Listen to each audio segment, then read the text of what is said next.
Floral women's hospital के doctor प्रतीक मावानिया पर sonography centre में युवती से छेड़छाड़ के आरोप का मामला। युवती और उसके साथ आए लोगों ने डॉक्टर पर हमला कर दिया।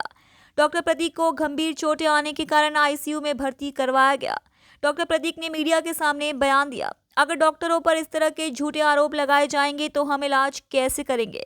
मुझसे 20 लाख रुपए की मांग की गई थी। पैसे देने से इनकार करने पर मुझ पर हमला किया गया। सीसीटीवी फुटेज में भी साफ दिख रहा है कि मुझे किस तरह मारा गया। युवती के साथ आए लोगों ने पैसे की मांग के बाद कहा कि अगर अपनी प्रतिष्ठा बचानी है तो पैसे देने होंगे। डॉक्टर ने पैसे देने से इनकार किया तो उन पर झूठा आरोप लगाया गया।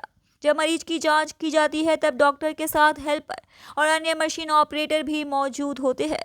ऐसी स्थिति में किसी युवती के साथ छेड़छाड़ कैसे हो सकती है। इस पूरी घटना को लेकर डॉक्टर प्रतीक ने जबरन वसूली की शिकायत दर्ज करवाई। पुलिस ने जबरन वसूली और दंगा करने का मामला भी दर्ज किया।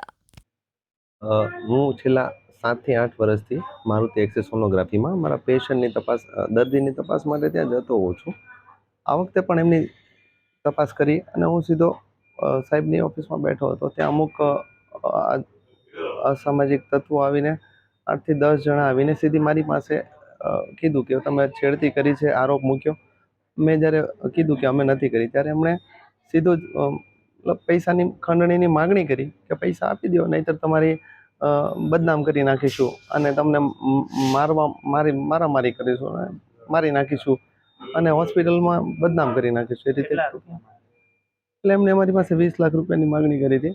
એટલે મેં કીધું કે મેં કંઈ કર્યું નથી તો પછી હું શા માટે આપું, એમ કરીને બીજા અસામાજિક તત્વો આવીને સીધું મારવા જ માંડ્યા અને મારા માથાના ભાગે ગંભીર ઈજા થઈ ગઈ છે અને લોહી લુહાણ હાલતમાં મને છેલ્લે અહીંયા સારવાર માટે આઈસીયુમાં છેલ્લા 2 દિવસથી ટ્રીટમેન્ટ આપવામાં આવી રહી છે. કોણ છે આ છોકરી? કોણ છે? એમને હું ઓળખતો પણ નથી ને હું છેલ્લા 8 વર્ષથી અહીંયા જાઉં છું અને એમાં આ લોકો જે નર્સિંગ સ્ટાફ હોય છે બદલાતો રહેતો હોય છે. હું છેલ્લા 8 વર્ષથી તમે જાઉં છું. તમે અંદર ગયા હતા પેશન્ટને ચેક કરવા, ત્યારે કોણ હતું અંદર હાજર? ત્યાં અંદર એ રૂમમાં દર વખતે એક દર્દી હોય છે, એક નર્સિંગ સ્ટાફ હોય છે જે આસિસ્ટન્ટ હોય, એક એક્સરે ટેકનિશિયન પણ હોય છે અને 5 થી 10 મિનિટમાં હું મારું કામ પતાવી દેતો હોઉં છું.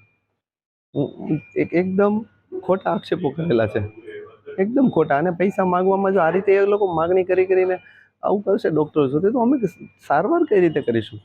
હું બધાને કઈ રીતે મતલબ હવે તમારી માગણી શું છે? હવે મારી માગણી પોલીસ તંત્ર કે સરકાર પાસે એટલી જ છે કે આની સત્યતા હકીકત બધા સામે આવે અને મતલબ થોડું આનો ન્યાય થાય.